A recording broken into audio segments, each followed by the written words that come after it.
Assalamualaikum warahmatullahi wabarakatuh. Apa kabar teman-teman semua? Semoga dalam keadaan sehat ya. Perkenalkan, nama saya MC Anwar.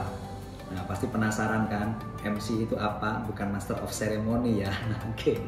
Jadi MC Anwar ini nama panggung saya, ya kan? Dimana-mana saya selalu berkenalan dengan nama MC Anwar. Jadi MC ini disingkat Mas Cakep, nah, karena saya cakep juga ya, pemberian dari Tuhan ini ya, titipan.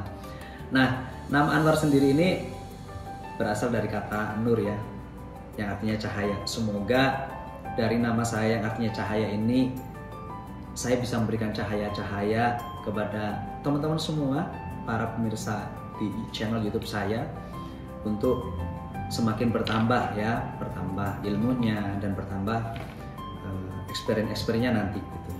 Amin amin ya robbal alamin. Nah, tentunya pasti teman-teman penasaran kan, ini sebenarnya channel apa nih ya, channel YouTube tentang apa nih ya. Nah, saya sedikit cerita nih ya, sharing pengalaman saya.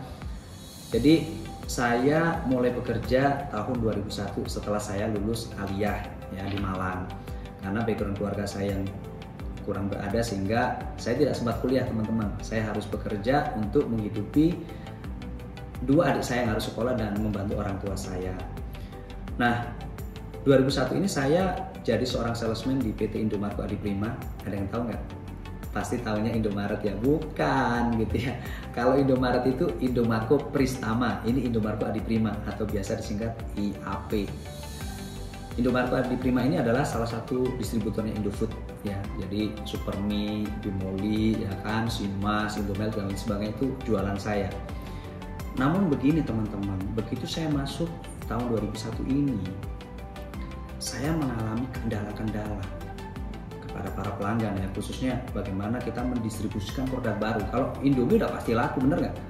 2001 sampai 2003 itu, kita udah pasti gampang lah jualan Indomie gitu ya. Tapi ketika ada produk baru seperti permen Starbucks dan lain sebagainya, saya mengalami kendala gitu. Dan apalagi tahun 2004 sedap masuk. Wah, tantangan semakin luar biasa gitu sebagai seorang salesman. Nah, 7 tahun saya di perusahaan ini, ada satu hal ya yang akhirnya saya pelajari, saya dalami.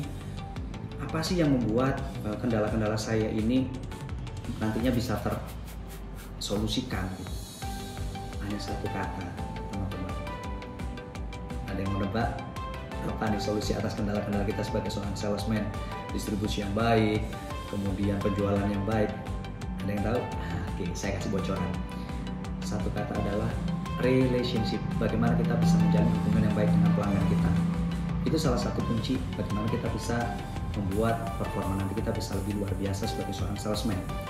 Nah, kemudian 2008 ini saya merasa cukup ya di Indomarko Adiprima, sehingga saya mencari perusahaan yang baru dan saya melamar di Kimia Farma. Alhamdulillah di Kimia Farma diterima sebagai seorang MSR. Nah, MSR itu bukan makan sayur sama rujakan, bukan ya, tapi Medical Sales Representative. Jadi tugas saya waktu itu sebagai seorang Medical Sales Representative, tentu dong saya harus datang ke dokter, saya harus menawarkan ke komunitas sesuai dengan produk yang saya bawa. Saat itu saya pegang kosmetik. Pengen tahu nggak kosmetiknya Kimia Farma? Nggak tahu ya? Pasti nggak tahu. Kalau bedak Mars tahu ya, bedak Mars ya. Kalau bedak Mars, Alisa semua pada tahu, itu produk yang saya bawa dulu, termasuk Venus. Nah, 2001 kemudian sampai dengan tahun ini 2022 gitu ya. Di setiap penugasan saya selalu mengalami kendala. Pertama kali ketemu orang selalu pastinya gitu ya, kita tidak langsung dipercaya, benar atau enggak? Benar ya. Nah, mungkin dong kita pertama kali sama orang ketemu langsung dipercaya. Saya yakin belum tentu ya. Tentunya pelanggan kita, orang-orang yang kita hadapin pasti akan wait and see siapa ini orang gitu. Nah, itulah yang saya alami teman-teman ya. Dari tahun 2009 sampai 2022 ini mostly ya 13 tahun ya saya berkarir di Kimia Farma. Itu ada rasa ketidakpercayaan dari pelanggan juga ada, penolakan juga di komunitas juga ada gitu ya. Kemudian produk-produk baru juga belum bisa diterima dan lain sebagainya.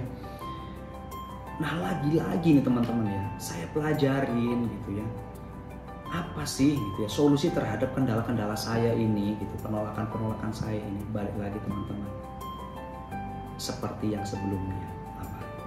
Relationship, yaitu bagaimana kita membangun hubungan dengan para pelanggan kita, baik pelanggan internal itu atasan, bawahan, kemudian ada unit yang lain, finance, kemudian eksternal bisa dengan pelanggan ya, pelanggan kita, komunitas dan lain sebagainya.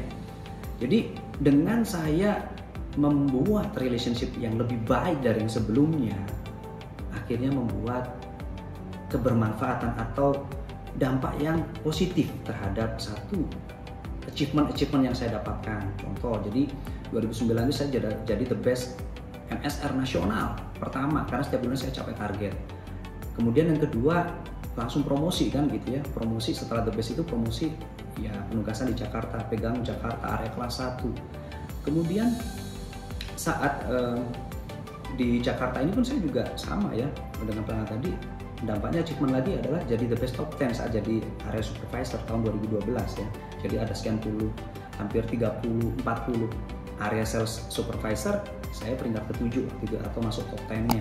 Kemudian berdampak lagi dengan performance saya tadi top 10, saya promosi lagi 2014 menjadi seorang product management gitu ya. Kemudian saya jadi seorang key account manager di modern market di tahun 2016, kemudian pegang produk pelancar ASI di tahun 2016 sampai 17. Saya pindah tugas lagi sebagai seorang key account manager untuk pegang seluruh apotek kimia farma yang saat itu jumlahnya 1000 lebih dengan 48 business manager ya. Kemudian ketika saya memperbaiki relationship saya, itu berdampak ke achievement, berdampak lagi ke promosi saya gitu ya. Promosi lagi saya di KF Korpu, tahu nggak KF Korpu, Kimia Farma Corporate University ya, atau di unit Learning Development. Kemudian saya ditugaskan lagi saat ini teman-teman sebagai VGR Account Manager Lead untuk semua BUMN. Ada sekitar 105 BUMN yang saya pegang saat ini. Jadi salah satu dampak positifnya itu ada achievement ya, termasuk promosi-promosi yang akan didapatkan ketika kita bisa membangun relationship yang profesional, yang baik dengan para pelanggan kita. Nah tentunya teman-teman, saya menyadari gitu ketika saya di setiap penugasan tadi ada beberapa part yang harus saya kembangkan, khususnya terkait dengan kapabilitas saya, kemampuan saya di bidang atau di unit tersebut. Contoh, ketika saya naik jadi seorang matrep ke supervisor, saya harus ngikutin dong bagaimana manage tim ya kan. Akhirnya saya ikut pelatihan supervisor manajemen, territory management dan lain sebagainya. Sebagai seorang operation waktu itu saya promosi sebagai product manager ya, saya harus latihan lagi sebagai seorang product manager. Saya ikut lagi training tentang fundamental product management gitu, sampai dengan key account management saya harus ikut lagi kan training bagaimana jadi seorang account yang baik dan lain sebagainya. Dan di 2020 itu saat saya dipromosikan di KF Korpu tadi sebagai seorang HOA, saya kan memanage semua sales marketing Kimia Farma Group termasuk distribusi untuk pengembangan modulnya, bagaimana kalau kita menjadi seorang trainer buat internal gitu ya. Akhirnya untuk meningkatkan kapabilitas saya ini ya saya ambil sertifikasi contoh 1 dari BNSP ya, sebagai seorang trainer saya harus dapat dong Garuda logo merah putih ini gitu ya. Kemudian yang kedua sebagai seorang profesional coach dari Loop saya ambil. Kemudian dari Academy Trainer ini ada program namanya Speak to Change for Professional Speaker. Jadi untuk membantu saya saat itu dari sisi personal saya, dari sisi bagaimana membuat konten dan delivery-nya seperti apa. Itu program 70 hari. Dan alhamdulillah dari situ saya dapat ini lagi achievement lagi gitu ya, yaitu sebagai associate trainer Academy Trainer. Kemudian saya tidak puas di situ saja, saya tetap ikutin arahan mentor saya. Arahan mentor saya di Academy Trainer waktu itu nyampein, Anwar, modulmu ini bagus, kamu harus belajar lagi bagaimana bikin modul masterpiece.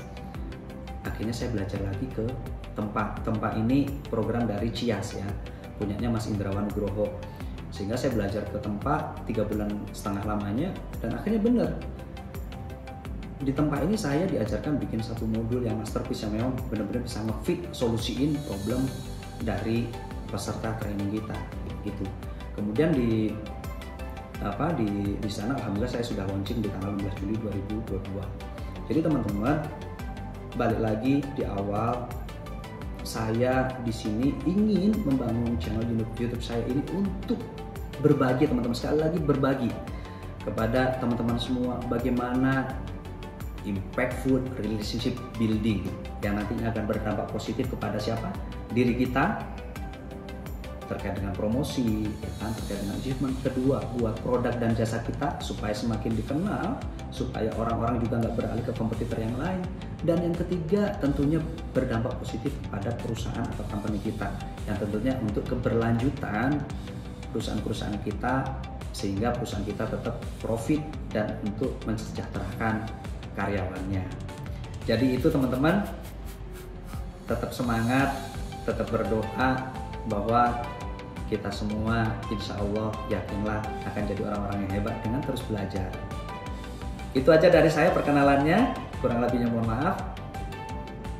Jangan lupa untuk mengikuti channel berikut saya ya. Terima kasih. Assalamualaikum warahmatullahi wabarakatuh.